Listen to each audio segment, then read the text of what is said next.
Welcome. It's October, so I wanted to do a Halloween retrospective video. This is my first time doing anything even remotely close to something like this. This is my biggest project yet, if you want to call it that.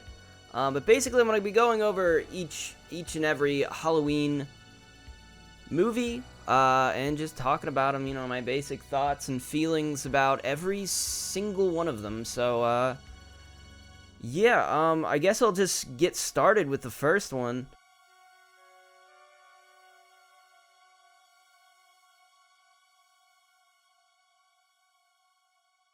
The first Halloween movie basically starts with this pretty famous scene. I remember this from when I was a kid. I used to stay in my parents' room, and I would watch like scary movies and stuff with my mom. I remember we used to watch X-Files a lot, but one of my strongest memories is definitely that opening scene from Halloween, where it's panning around first person from, obviously, as you learn later, it's Michael's perspective, as he, infiltrates the house. He's watching his sister, and he infiltrates the house, and, obviously it's his house, so he just walks in, and then it's like this spooky thing. You see him grab a knife, and you see him go up the stairs, and it's all one shot, although, in watching some of the, like, commentary and stuff, apparently it's, like, 3 shots, and there were some cleverly hidden cuts, like, for one, when he puts on the mask,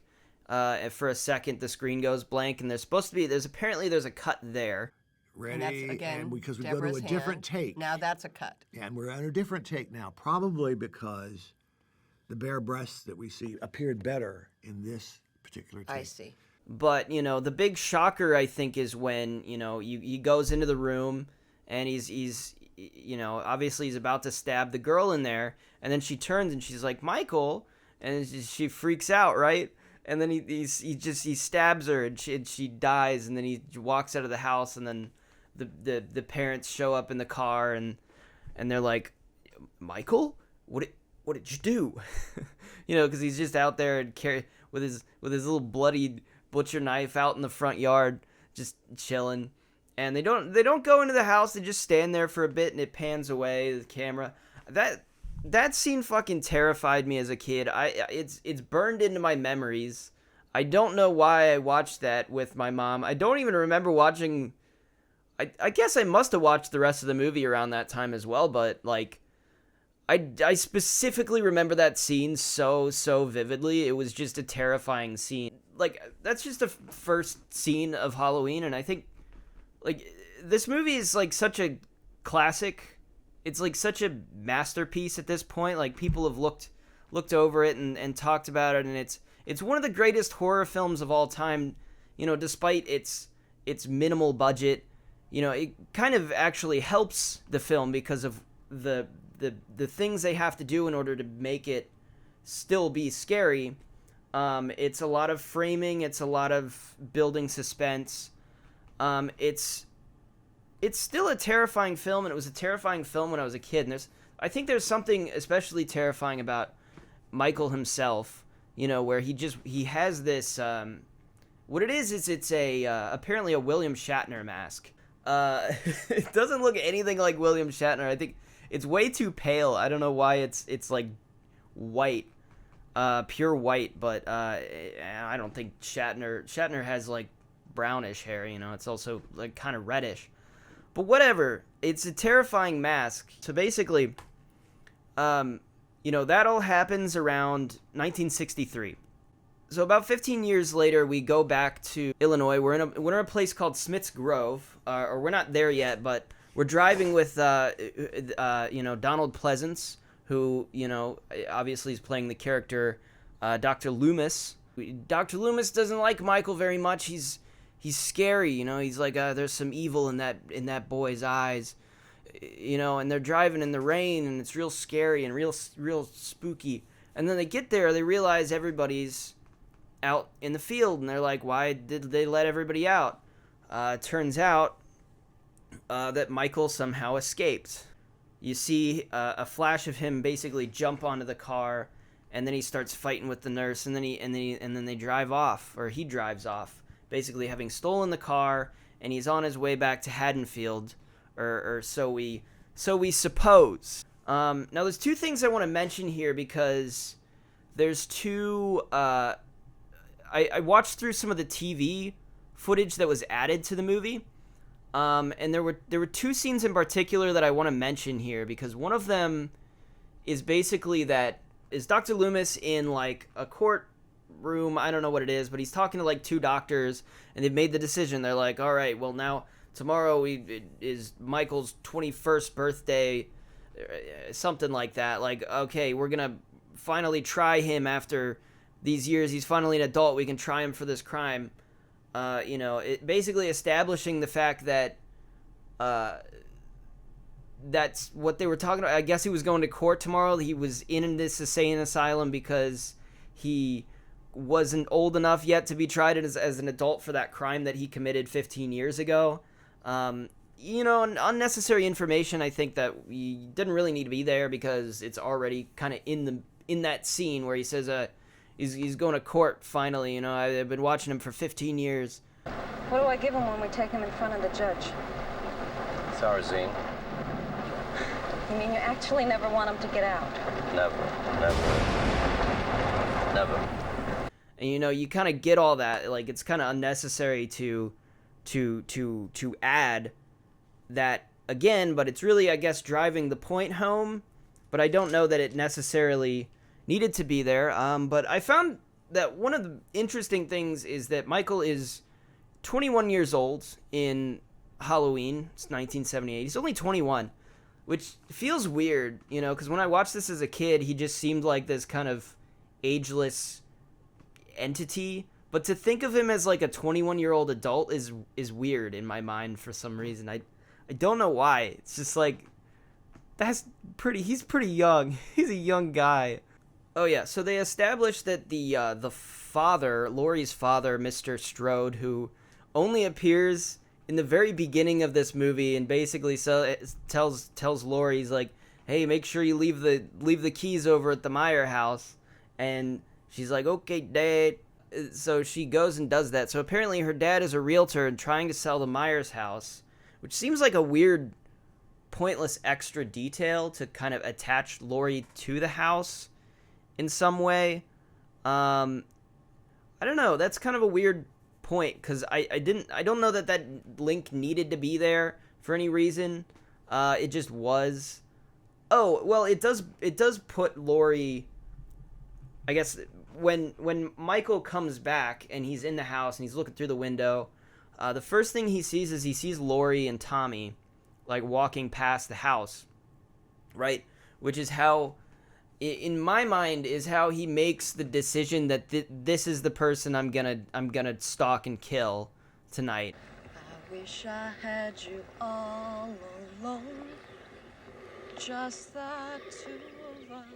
As we find out in the later movies, there's a little more to it than that, that they kind of build on top of. But in the first movie, there's really no connection between Michael and Laurie. It's just that he sees her out the window, and he's like, I'm going to kill that girl. And that's basically what happens. And, I mean, you see him throughout the film. He stalks Laurie. He kind of messes with her friends. But there's an additional part where he stalks Tommy as well, which seems a little odd, given how we build upon his connection to Laurie. Is like, why would he then stalk Tommy as well? I don't know. That was just a weird kind of thing, I thought. But I guess her, going to the Myers house is how Michael initially, makes that decision to go after her. So I guess that was actually a necessary scene. Now that I think about it, I just forgot that it was necessary. But there's two other things. I mean, first of all, we know that Michael doesn't know how to drive, or he got put in the insane asylum when he was 6, and they bring this up. They're like, he doesn't know how to drive, and yet he somehow drove all the way from Smith's Grove to Haddonfield, which there's a guy that says that that's like 115 miles. Sam Haddonfield is 150 miles away from here. Now, for God's sakes, he can't drive a car. He was doing very well last night. Somehow he just gets there rather quickly, and it's kind of glossed over. It's not really important. You know, interesting to note, I guess, that he was able to do that. Apparently, he taught himself how to drive and was able to drive 115 miles, not crash the car. You know, he learns how to brake very suddenly for dramatic effect. Hey, jerk! Speed kills! It's wild. He stops at a place, kills a guy. For some reason, that's the first guy that dies in the movie. There's a guy that he just kills for some reason, and he just throws him in the bush. He just decided to kill that guy. He just decided to pull over and kill this guy. That's just Michael Myers for you. That's what he does. There's another kind of weird plot point is that, like, Loomis, during this whole thing, he, like, calls Haddonfield, and he says, hey, guys, there's a terrible murderer that just broke out of the asylum, and he's heading for your guys' city. You should probably, like, you know, get ready for that. And he's like, please, guys, listen to me. It's not a prank or anything. As if they're, like, not gonna listen to that. Like, I feel like they would listen to that. I don't know. That's pretty big deal. They'd be like, oh, shit. I remember that. That was in this small town where murders don't usually happen.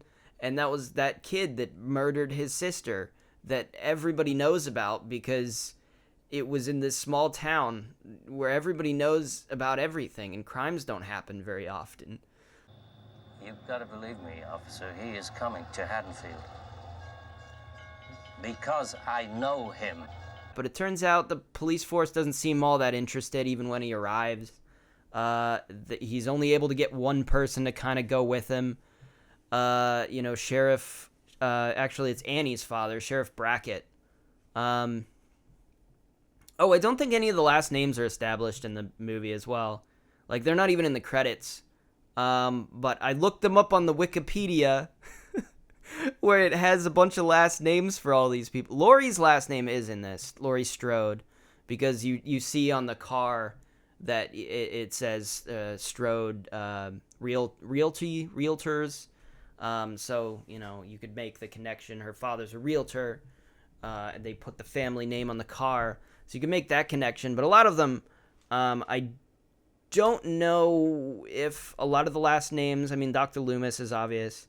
But, like, I don't know if a lot of the last names are actually used in this or where they exactly come from. I just found them on Wikipedia. So I used them.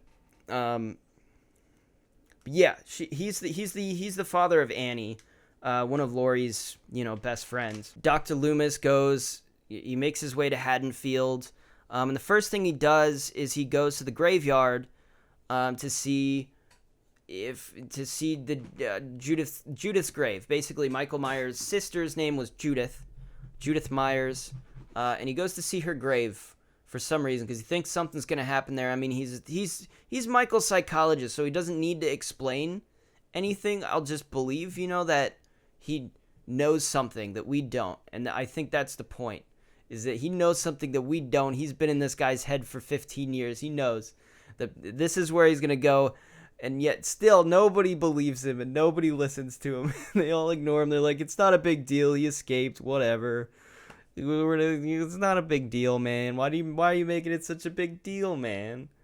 And then he discovers that Judith's grave is missing, which is kind of weird. It's not like he dug up the body or anything. He takes the gravestone, and there's just like a little like dig out in the ground of like perfectly square. It's not like he tore it out of the ground. It's like he very like meticulously and carefully like digs the grave up and like takes it for some reason. I you know, from later on in the movie, it's like he wanted to set up this like kind of little spooky thing later on. That's why he took it. He's very He was planning the whole thing out in his head. He was like, I've got this really spooky scheme. I gotta do it. So Dr. Loomis is like, oh man, well, he's definitely here. There was one other TV scene that was added on the TV version of the film that I wanted to talk about because it was kind of pointless, and I don't know why it was added. But basically, Linda goes over to Laurie's house, and she's like, somebody's stalking me. And Laurie's like, yeah, I saw that guy. He was watching me also. And then Annie calls, and it's like very pointless and weird, and I don't know why it needed to be there. I guess maybe it establishes a little bit more of a closeness between the three girls, but that was already there, you know. I don't think it really added anything to that sort of like dynamic. Not really, but it does add one little important piece of lore that we have to all understand, is that the blouse that Linda wears when she's with her boyfriend later on in the movie was actually Laurie's blouse that she borrowed from Laurie, which was established only in this TV exclusive scene. And this is important lore. This is what we live for here. It's important lore that we have to keep track of. Where's the blouse? It's in my closet. I'll get it. Promise me you won't rip it. I totally promise. I totally don't believe you. So we see Annie's on the phone. She's talking to Laurie. They're having a grand old conversation. So Annie is getting barked at from the dog for some reason. I think the dog sees something out the window and is barking at that. It's barking at Michael, I think, out the window because we see him. And then she spills something on her shirt and like takes all of her clothes off. For some reason.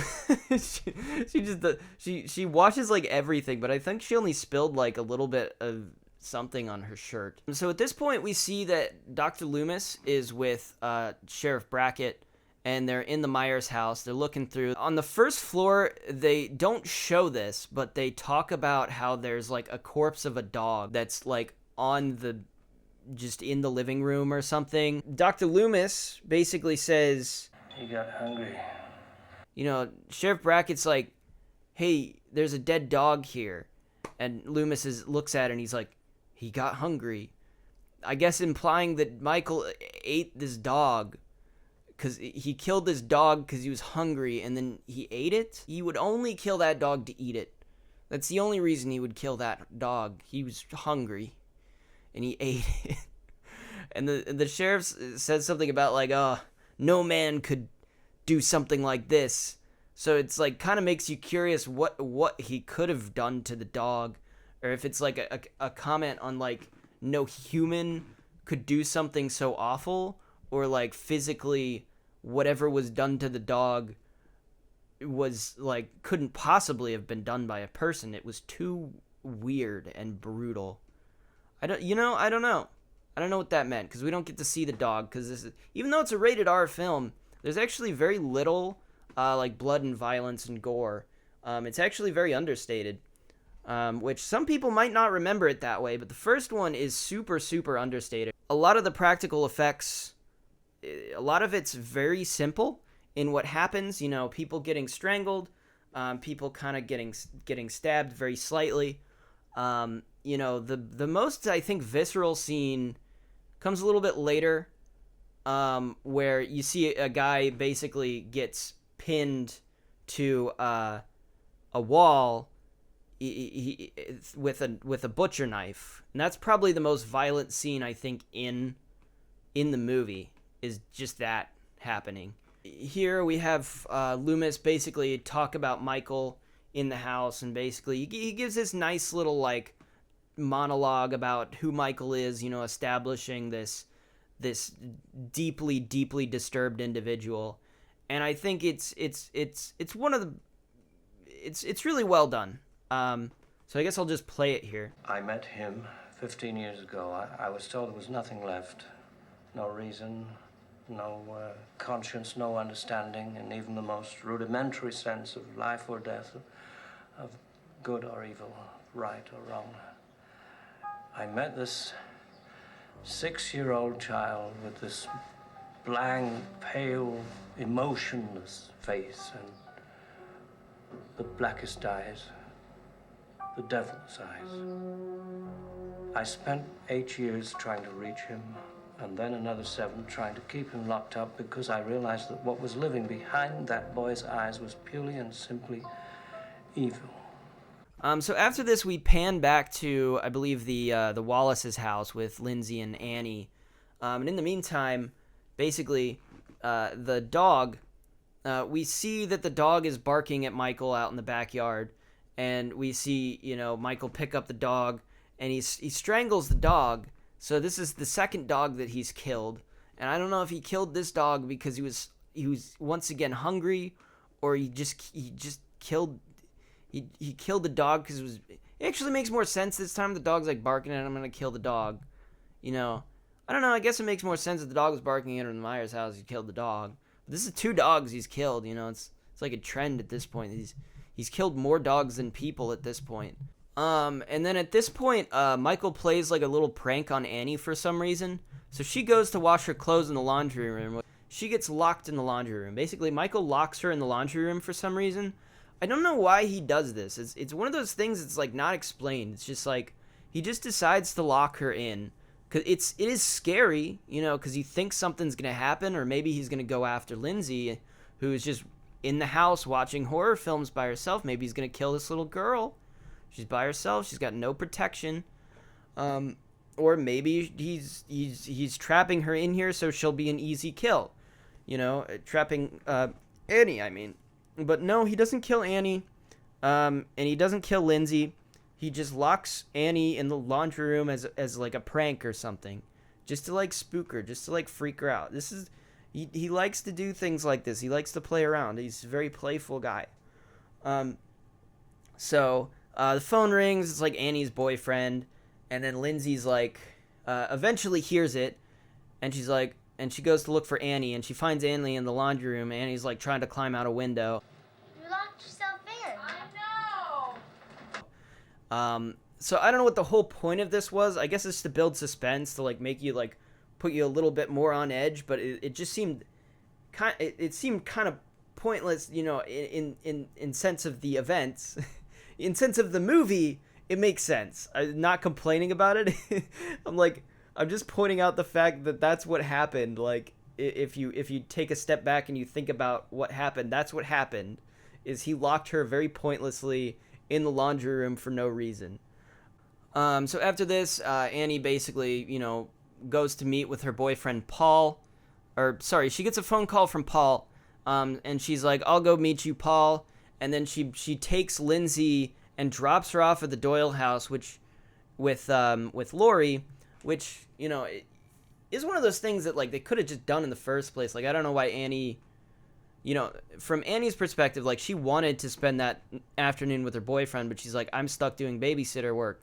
But in reality, why didn't she just, like, suggest that to the parents of the Wallaces and be like, hey, maybe you can pay Lori double and you can just leave Lindsay over there with them, and, they'll have even more fun.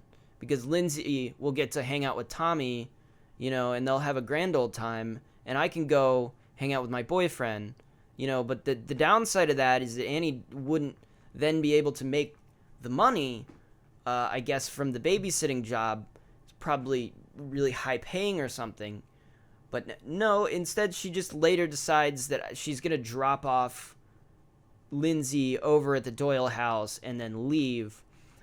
So that leads to one of the cool scenes of I love this. I love how they did this, because they do like a close up of her like trying to open the car door, and like she's like, oh, it's locked, and then she goes back into the house and she's like looking for the keys. She finds the keys, and then she comes back out and it does another little close up on the handle, and she's got the keys in her hand, and she pulls the door again and it just opens this time. And then she just gets in the car, And I mean, as an audience member, you're just like, oh, the door wasn't locked that time. It was locked the first time. It's not locked the second time. And it takes a second for her to, like, notice, but she does. There's this, like, second of her, like, with this realization. She's like, wait a minute. This door was locked and now it wasn't, and I just walked in. And then she also, like, notices some, like, fog on the window, which I thought was another great touch because it showed the, like, condensation of him being in the car and, like, his breath in the car. It doesn't explain how he got in the car. He somehow was able to unlock the car and get in the car without, like, breaking anything. Or maybe he did break a window, but no, then why would... I guess he could have unlocked the door. It doesn't, it's one of those things that, like, doesn't need to be explained, but, at the same time, like, I don't know. It's a horror film, I'm looking too much into it. I get it.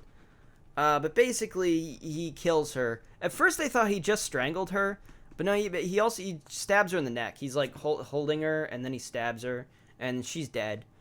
So that's Annie's death. At this point, we see Michael go back around the house, and we see that Tommy's, like, looking out the window, and Tommy notices him carrying the body out around back into the front door of the house, which, again, is, like, a weird thing for Michael to do. It's like, why is he carrying the body? Why wouldn't he just leave the body there? But he's got a plan. He's got a little thing that he's setting up, a cute little thing he's setting up for later, so that's why he does that. And then there's a cute little moment where we pan back to Loomis. Actually, the bullies. There's these bullies that are, like, picking on Tommy at his school. And this is where we see Michael was, like, stalking Tommy there as well. Like, you kind of see him, like, his perspective watching all these kids in the yard. This is actually another scene that I, like, very distinctly remember, and I don't know why. It's just that, like, that panning shot of the kids, like, running through the playground. It's like that's another one that's, like, burned into my mind, and I don't know about that, why that one is. But then there's these bullies that are, like, picking on Tommy, and they're like, the boogeyman's gonna get you, Tommy. And they're just trying to spook him, and they're trying to scare him, and they're being real mean about it. And then they, like, push him, and he falls on this giant pumpkin. He has this giant pumpkin, dude. Biggest pumpkin I ever seen. He's got this huge pumpkin, and he falls on the pumpkin, and it smashes. And it's so sad. But you see an appearance from these bullies later, and they're pranking each other. They're like, I dare you won't go into the house. And then one of the kids is about to go in the house, and then Loomis is like, goes through the bush. He's like, you wouldn't do that. Don't. If he says something, and I love it because it, like, pans back to him, and he looks, like, super proud of himself. And then they do a little jump scare where the sheriff comes up behind him, and then and that's it. At this point, we see Linda and her boyfriend Bob arrive at the Wallace house. This is another weird thing that I'm not, like, clear on. I don't remember if, like, early in the film, I'll have to, like, sift through the footage, but to see if earlier in the film they set this up, like, oh, we're gonna go to the Wallace house where Annie is babysitting. It's not even Annie's house. It's the house where Annie is babysitting. They're like, we're going to go meet up there and I guess, go upstairs. We're going to be super drunk while Annie's babysitting this little girl. Clothes off. Don't rip my blouse. It's expensive, idiot. That all happens and everything. One thing that stood out to me during this whole thing was there's, like, one lone, like, jack-o'-lantern on the side table, and there's, like, no other Halloween decorations. There's just, like, this little Halloween jack-o'-lantern just on the side table. It seems like if I was the Wallace parents, that's just, like, such a weird, like, one random thing that you would put, like, on the side table is, like, a little jack-o'-lantern that's, like, slightly facing you. I don't know what it is about that. I'm just like, that's like a weird, it's like a weird decoration. Just like that one random, like, oh, it's Halloween. There's our jack-o'-lantern that we put right next to our bed every Halloween. I don't know. It made me laugh a little bit. There's a silly scene where she makes him go get a beer, and then it's really funny. He goes down to the kitchen, and then he gets killed by Michael. And Michael, like, strangles him, and, like, pins him. It's pretty cool. He like pins him, and then he starts like lifting him up the wall. It's like this cool like perspective thing, and you see him like rising up, and then he stabs him, and then he's like, it pans away, and he's like stuck, hanging against the thing, held up only by that knife, in his chest. And you see Michael, and he's just like, he stares at him. He's just like head tilting like a curious little dog. He's very adorable. It's very cute. And then the next thing is that he puts on a ghost sheet and sunglasses. He was feeling, after that one, he's feeling real playful. He's feeling super playful. He's like, I'm just gonna go. I'm gonna go upstairs. I'm gonna spook Linda. And so he goes and he does this, and it's the weirdest thing that he does. Like, I can't even imagine him doing this in any of the other films where they're like treat him a little bit more seriously. It's just like, that's such a weird, silly thing for him to do. It's very playful. And then he does that, and then he kills Linda, because Linda thinks he's Bob, and then Linda calls Lori, and then she gets strangled. But the weird thing about that is Lori's like talking on the phone, and she's like, Annie, why are you moaning like that? Because she thinks for some reason, even though Linda called and said that Annie's not there at that house, she for some reason thought when she got a call that it was Annie and not Linda, who had previously just called her, and she didn't recognize that the voice was Linda's. Hi, Lori. What's up? Just sitting down for the first time tonight. Hey, is Annie around? No, I thought she'd be home by now. She went to pick up Paul. Well, she's totally not here. Hello? All right, Annie. First I get your famous chewing, now I get your famous squealing. I don't, it was just one of those things that stood out to me. I'm like, that's Linda, that's not Annie. Why are you acting like Annie's pranking you? It's like, why do you think she's Annie?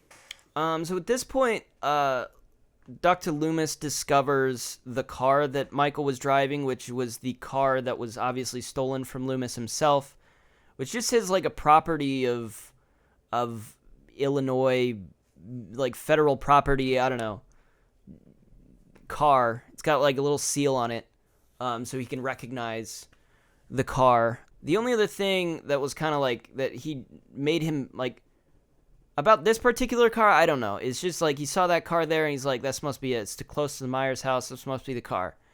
Earlier in the movie, I forgot to mention this, but there was like a box of matches, which I only on the second watch, which, by the way, I did watch this twice, because I watched it once all the way through, and then I literally watched it again with the commentary, which I'll talk about, because the commentary is really funny. And I only caught this on the rewatch, but the nurse at the beginning, they draw attention to it. She's got this like matchbox, which basically says like, I forget, it's like red. It says some brand name on it, and he finds that later next to the tow truck, next to the dead guy, that he doesn't see the dead guy, but he finds the box of matches. I guess this is how did he even find that, now that I think about it? Now that I think about it, I don't even know how he found that random like spot where Michael had killed somebody. Except, he was there, and then he found the box of matches. But why, how, surely he didn't just spot the box of matches on the side of the road, right? I don't know. There was much explanation there, was there? But anyways, yeah, I noticed that on the rewatch, that there was a box of matches that he finds, that connects that spot with Michael. So after Lori's phone call with Linda, not Annie, Linda, where Michael kills Linda, Lori's like, something must be wrong, and she puts the kids to bed, and then she decides she's gonna walk over to the house, and there's this like very long, drawn out scene of her walking to the house. Very suspenseful, very, very well done. Her going into the house and climbing the stairs. She gets to the top, And when she goes into the room, which it's like lit, she can see the bedroom's lit. She goes in, and what she finds is that Judith's grave, it's basically the headstone has been set like on the bed, and then Annie's body is here, which is kind of confusing because initially I thought it was Linda's body because Linda died in the bedroom, but no, Linda's body's in the closet. It's this whole elaborate setup. It's this whole elaborate scheme that Michael plays. It's this big prank that he's been setting up the whole movie. He's like, I killed all of her friends just so I could prank her so bad here. I dug up my sister's grave for this one. It's the biggest prank. And then she goes up. Annie's body's in the bed, and she sees that first, and then she goes to the corner, and then Bob's body comes swinging in. You know, it's like all set up, very, very intricate contraption. And then she's like screams, and then she goes to the other corner, and then she's in that corner, and then slowly the cabinet door swings open. No reason it does that, it just does. And then it swings open, and Linda's body's in there, and she's like, and then she starts running, and then she hides by. She goes to another corner or whatever, and she hides, and then slowly you see Michael's face in the doorway, and then he comes and he slashes her arm, I believe, with his knife, which is the least efficient he's been about killing somebody so far. The most bad he's been at actually murdering somebody. He misses so bad. He whiffs that shot so bad. He slices her arm a little bit, and then she falls down the stairs, and then he's chasing her, and then she runs across, she runs back to her place, and she has to, no, first she's like slamming on the neighbor's door. For some reason the neighbor's like turns the light on and looks at her out the window, and then they just turn the lights off and they don't help her whatsoever, which is funny, I guess. And then she goes back to her house, or the Doyle house, and then she has to she picks up a pot, like a potted plant, and she like tosses it at the window. It just like smashes against the wall. It's like she could have just maybe got threw a rock at the window, but I guess that was the most effective thing she could have done. That was pretty loud and stood out. So Tommy goes and he unlocks the door and he lets her in. And then she goes to try to call the police. Phone line's dead. I guess it's implied that Michael cut the phone line. But then she just kind of like collapses a little bit. But you see that the window is open to her left, which is like really, really sneaky of Michael somehow to have like snuck in. Cause he was behind her. He's like chasing her, across the street, and he's like walking real fast. And she just walks in the door, goes to the phone that's right there to the left, and then she like slouches down, and then it turns out Michael has somehow already came in through this like little window. She didn't notice, and then he goes to stab, and he misses again. He's just really whiffing it today. He's got the worst luck. He's really screwing it up, and he hits the couch. He misses her. And so she stabs him in the neck with like a knitting needle. Then he falls, and she thinks he's dead, and she picks up the knife, and she's like, ugh, and then she throws it away. She gets rid of the knife. A famous scene is she throws the knife away. And everyone's like, why'd you throw the knife away? And then, she goes upstairs, she goes and she checks on the kids, and they're okay. You can't kill the boogeyman. And then there's the other famous scene, which is actually another one that I remember really well, which is her when she like closes herself in the closet, and locks herself in the closet, and she's just like in the corner, like cowering, hoping he doesn't come in the closet. And he starts smashing through the closet, and she's just like trapped herself in here. So he gets in. She takes a coat hanger and she like unfolds it, and she stabs him in the eyeball with the coat hanger. And then he drops the knife. She takes the knife and she stabs him, and then he falls back, and he's supposedly dead. She thinks this time he's probably dead. This time he died. I'm sure. You know, that time I stabbed him in the jugular with a knitting needle, he was fine from that. But this time, I stabbed him in his chest, and he's dead this time. And so she throws the knife away again, very famously, and then she goes and she like checks on the kids. She's like, please go to the house next door, and call the police down the street. The kids start running, and she's like lying there with her back to Michael the whole time. And then you see him get up in the background. I remember that one being really scary as well. It's like just him. He's like lying on the ground, and then he sits up, and he's just like blurred in the background. You could just see him moving, and it's like really well done. She's just like sitting there, you know, just like doing nothing. And then he's slowly like creeping towards her, and it's just that's good. That's some good stuff. And then she runs away. Struggles with him for a while. And then she pulls his mask off. But then, Dr. Loomis shoots him, and he shoots him like 6, 7, 8 times. Like, he gets shot a lot, and then he falls out the window 2 stories to the ground and is supposedly dead this time. This time he's dead. And then she says, like, was that the boogeyman? And he's like, yes, it was the boogeyman. And then he goes and he checks on Michael, but Michael's gone. And then that's basically it. And then the movie ends, and it's very scary.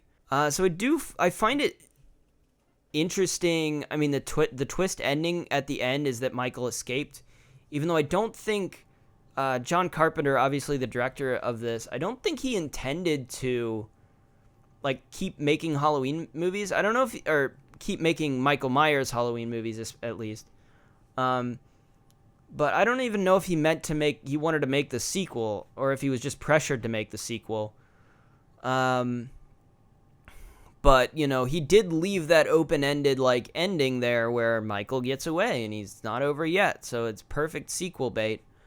It needed to end the way it did, because Michael Myers kill the boogeyman. is a force of nature as opposed to a human being. Yeah. He's evil. Incarnate. It was the idea of the producers. I understand. To make further movies. No, I understand that. Yeah, there's a lot of things about Michael that are very scary. He's inhumanly strong, hard to kill, because at this point he was stabbed in the neck with a knitting needle. That's what I said. He's stabbed in the eyeball with a coat hanger, stabbed in the chest with a knife, shot like 6 to 8 times, and then fell out a window 2 stories to the ground. Like, he survived all that. That's a lot to survive. That's inhuman. And he barely even is bleeding. He barely even shows that he's hurt very often. He just disappears. He's scary. He's scary how he takes it all in stride, and he doesn't make a sound. He doesn't say a damn thing. It's a scary movie. It's a really, really, really well done movie. It's one of my favorites. And I love this series, so I'm gonna continue on with this retrospective, talking about the other Halloween movies. But there are some additional things I want to mention. I want to throw a little compilation in here of the commentary tracks, because I think the commentary is really funny. The commentary is basically it's Jamie Lee Curtis and John Carpenter, and a lot of it is just Jamie just trying to convince John that his movie is scary, and it's really, really funny. So I'm just gonna throw that in here. This was very scary. We never see it. With the knife going up, it was very scary. It's bizarre. I don't know how scary it is. Well, it's scary, John. That was scary. Blood on the breasts, which is nice. This was very creepy. I remember this. Something happens. Well, no, there's... Just relax, Jamie. Relax. I'm getting a little nervous. Relax. Here, You're telling me about your manager. I will, but it's about to happen. Wait. Yeah, it happens in a minute. No, it happens like right. He No, runs he over goes up there. there. I know. And you establish that she's alone now. You're back to her, and then, bah. Okay, I'm sorry. That's just effing scary. That's a little scary. I wish I had you all alone, just the two of us. Because I didn't have a melody in my head, and you were just like, yeah, just sing whatever. But it was so great. sweet. It was great. And this is so scary. Look at that See, shot. see, Look at that shot, John. Look how scary that is. You're so hilarious. No, I'm not. I'm telling you. Thank you. This Thank you. stuff is scary. And you are now showing from his point of view their That's correct. life. You're and absolutely it just right. makes it scary. Period. But this shot, just the way this was done, was so creepy. Right by some railroad tracks. Yeah. But it was so creepy. I Horror don't film. like to be frightened, John, at all. At all. There's nothing I find interesting, provocative, titillating about being frightened. So scary. So scary. This is just, this is like us flipping somebody off as we're driving and then all of a sudden they stop. But this was so creepy for people that he was there, then he's not there. Well, and okay, this was such a big scare.